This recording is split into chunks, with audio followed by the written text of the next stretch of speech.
Selamat pagi Bapak Ibu, saudara-saudara yang Tuhan Yesus kasihi. Bersama saya lagi Pendeta Herman Sregar dalam renungan pagi. Mari kita satukan hati kita belajar firman Tuhan dari Roma pasal yang ke-10 ayat 4 sampai 15. Demikian firman Tuhan, sebab Kristus adalah kegenapan hukum Taurat sehingga kebenaran diperoleh tiap-tiap orang yang percaya. Sebab Musa menulis tentang kebenaran karena hukum Taurat. Orang yang melakukannya akan hidup karenanya. Tetapi kebenaran karena iman berkata demikian, jangan katakan di dalam hatimu siapakah akan naik ke sorga, yaitu untuk membawa Yesus turun, atau siapakah akan turun ke jurang maut, yaitu untuk membawa Kristus naik dari antara orang mati. Tetapi apakah katanya, ini firman itu dekat kepadamu, yakni dalam mulutmu dan di dalam hatimu.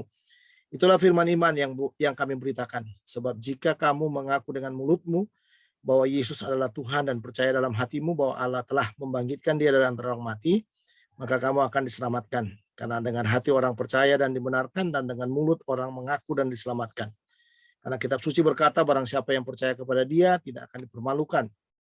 Sebab tidak ada perbedaan antara orang Yahudi dan orang Yunani, karena Allah yang satu itu adalah Tuhan dari semua orang, kaya bagi semua orang yang berseru kepadanya.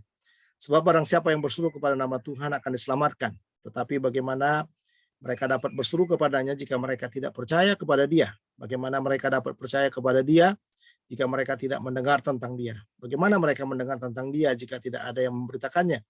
Dan bagaimana mereka dapat memberitakannya jika mereka tidak diutus? Seperti ada tertulis, betapa indahnya kedatangan mereka yang membawa kabar baik. Bapak Ibu, saudara-saudara, bagian ini bagian yang menarik, membedakan antara kebenaran hukum Taurat dan juga kebenaran di dalam iman. Nah, kita bisa melihat dalam bagian ini kebenaran hukum Taurat itu adalah kebenaran yang sepenuhnya dikerjakan ya oleh karena kemampuan kita untuk melakukannya. Ya. Sehingga dikatakan dalam ayat 4 itu, sebab Kristus adalah kegenapan hukum Taurat sehingga kebenaran diperoleh tiap-tiap orang. Ya, tiap-tiap orang yang percaya. Sebab Musa menulis tentang kebenaran karena hukum Taurat, orang yang melakukannya akan hidup karenanya. Jadi itu kata kuncinya. Jadi kalau kita mampu melakukan hukum Taurat itu, kita akan hidup olehnya. Tapi kalau kita tidak mampu, maka jawabannya yang dikatakan di dalam bagian itu, kita harus melihat bahwa Kristus itu adalah kegenapan daripada apa? Daripada hukum Taurat itu. Ya, karena Taurat itu sepenuhnya ya membawa kita untuk usaha yang panjang, usaha yang sangat luar biasa gitu loh. Kita berusaha untuk melakukan kebenaran-kebenarannya dan berusaha untuk membuat diri kita ini benar seolah-olah kita mengerjakan Taurat itu. Nah, sekarang banyak orang seperti itu juga, saudara.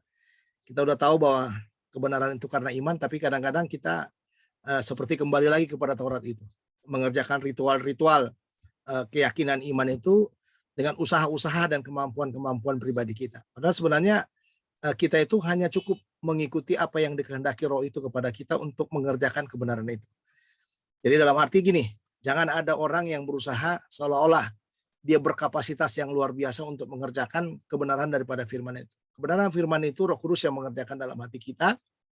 Kita diperlukan menundukkan diri, ya, menundukkan diri atau mentaatkan diri kita kepada pimpinan Roh Kudus itu supaya apa? Supaya kita bisa mengerjakan kebenaran yang Tuhan kehendaki itu. Nah, makanya sehingga Paulus itu membuat gambaran dalam bagian ini dalam ayat 6-7 itu. Ya, di sana dikatakan, tetapi kebenaran karena iman berkata demikian.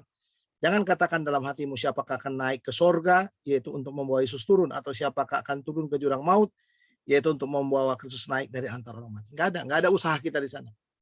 Ya, itu sepenuhnya Allah yang mengerjakan. Itu maksudnya. Ya, jadi jangan mencoba membuat kebenaran di dalam Yesus itu seperti usaha kita, seperti pekerjaan kita sendiri. Nggak akan pernah kita bisa sampai ke sana. Nah, makanya yang diperlukan oleh orang percaya itu di dalam kebenaran ini dikatakan kepada kita ya, dikatakan oleh Paulus itu, yang kita perlukan itu, yang harus kita lihat adalah dikatakan begini, bagi Rasul Paulus, jarak kebenaran dan manusia hanya sejauh mulut dan hati. Jadi cukup melakukan 3 hal katanya. Nah, ini dia. Jadi sekali lagi, bagi Paulus, jarak kebenaran dan manusia hanya sejauh mulut dan hati. Ya, jadi 3 hal ini yang harus kita kerjakan. Yang pertama, mengaku dengan mulut bahwa Yesus adalah Tuhan. Nah, itu seperti yang dikatakan di dalam ayat di dalam bagian ini, di dalam ayat yang ke-8 ya. Tetapi apakah katanya? Firman itu dekat kepadamu, yakni di dalam mulutmu dan di dalam hatimu. Jadi mulut dan hati tadi ya. Itulah firman iman yang kami beritakan. Sebab jika kamu mengaku dengan mulutmu, jadi mengaku dengan mulut bahwa Yesus adalah Tuhan dan percaya dalam hatimu bahwa Allah telah membangkitkan di antara orang mati, maka kamu akan diselamatkan. Ya, jadi mengaku dengan mulut. Nah, itu yang pertama saudara ya. Jadi mengaku dalam mulut, lalu dikatakan percaya dalam hati, maka kita akan diselamatkan. Jadi bukan karena usaha. Ya, mengaku dengan mulut, aku Yesus sebagai Tuhan dan Juru Selamat pribadi, ya kan? Percaya dalam hati bahwa Dia sudah mati, sudah bangkit bagi kita, Dia yang menebus dosa-dosa kita, maka kita dikatakan akan diselamatkan. Ya, lalu yang berikutnya bukan hanya dikatakan mengaku dengan mulut bahwa Yesus adalah Tuhan, tapi percaya dalam hati bahwa Allah telah membangkitkan Dia dari antara orang mati. Nah, ini dia. Itu tadi yang saya katakan ya. Percaya. Lalu yang berikutnya apa? Serta menyerukan nama Tuhan Yesus Kristus. Jadi serukan nama Yesus. Jadi tiga ini yang dikatakan dalam bagian itu. Nah, itu sebabnya dalam menyerukan inilah dikatakan dalam ayat-ayat itu, sebab barang siapa berseru kepada nama Tuhan akan diselamatkan ya. Nah, tetapi bagaimana orang berseru? Nah, ini sekarang persoalannya. Bagaimana orang berseru kepadanya jika mereka tidak percaya kepada Dia? Bagaimana mereka dapat percaya kepada Dia jika mereka tidak mendengar tentang Dia? Bagaimana mereka mendengar tentang Dia jika tidak ada yang memberitakan? Dan bagaimana mereka dapat memberitakannya jika mereka tidak diutus? Seperti ada tertulis betapa indahnya kedatangan mereka yang membawa kabar baik. Jadi kesimpulannya sederhana. Untuk orang bisa mendengar dan sama dengan yang kita alami, harus ada yang diutus. Harus ada orang yang pergi. Harus ada orang yang memberitakan Injil. Dan pagi ini, kalau kita adalah orang yang percaya, yang melakukan kebenaran itu, seharusnya saudara, kita melakukannya di dalam pertolongan Roh Kudus dengan apa? Dengan kita rela memberitakan Injil kepada mereka juga. Jadi Anda harus mau dipakai, saya harus mau dipakai, saudara harus mau dipakai. Karena apa? Karena kita juga mengalami hal yang sama. Ada orang-orang yang dipakai oleh Tuhan untuk datang kepada kita untuk memberitakan kabar baik itu. Sehingga bagian terakhir itu betapa indahnya kedatangan mereka yang membawa kabar baik. Jadi kalau kita membawa kabar baik kepada orang lain, wah indah sekali saudara. Kita bawa berita surga, berita keselamatan, Injil keselamatan, yang nanti mereka bagaimana mereka hidup dalam penguasaan daripada kerajaan surga itu. Nah itu, jadi ini harus kita lihat semuanya dalam hidup kita. Jadi jangan apa namanya menyederhanakan semuanya seolah-olah kebenaran dalam iman itu bisa kita kerjakan dengan perbuatan-perbuatan kita. Tidak. Kebenaran dalam iman itu hanya dengan mengaku, percaya, menyerukan.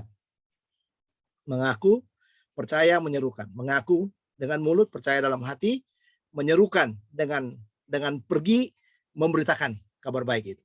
Nah, jadi beritakanlah. Gereja akan menjadi penuh dengan jiwa-jiwa baru pada waktu kita membawa orang-orang baru. Nah, bagaimana orang-orang baru bisa dibawa? Anda harus pergi, Anda harus memberitakannya. Nah, jadi tidak ada cara yang lain saudara dalam hidup ini kecuali itu tadi, memberitakan kabar baik itu. Ya, mari semangat pagi hari ini kita mengerjakan. Anda adalah orang yang sudah mengakui Yesus sebagai Tuhan dan Juru Selamat pribadi, percaya dalam hatimu, dan sekarang tinggal satu lagi. Anda harus pergi menyerukan nama Yesus kemanapun Anda pergi dibawa oleh Roh Kudus hari ini, entah itu di keluarga, di tempat pekerjaan, di tetangga, di sekeliling manapun saudara dipakai. Biarlah saudara dipakai dengan urapan yang baru. Tuhan Yesus memberkati kita. Mari kita berdoa. Bapa dalam sorga, terima kasih buat firman-Mu. Meteraikan dalam hati kami. Biar kami boleh percaya kepada Yesus, mengakui Engkau sebagai Tuhan dan Juru Selamat pribadi kami. Dan kami percaya dalam hati kami bahwa Engkau telah mati dan bangkit. Dan kami mau rela diutus untuk pergi memberitakan kabar baik itu. Berkatilah kebenaran ini biar tertanam dalam hati kami. Dan berkatilah hidup kami sepanjang hari ini. Dalam nama Tuhan Yesus kami sudah berdoa. Amin. Sampai di sini pemberitaan firman Tuhan. Kita jumpa lagi esok bersama saya Pendeta Hermon Sregar. Saya undur. Tuhan Yesus memberkati. Shalom.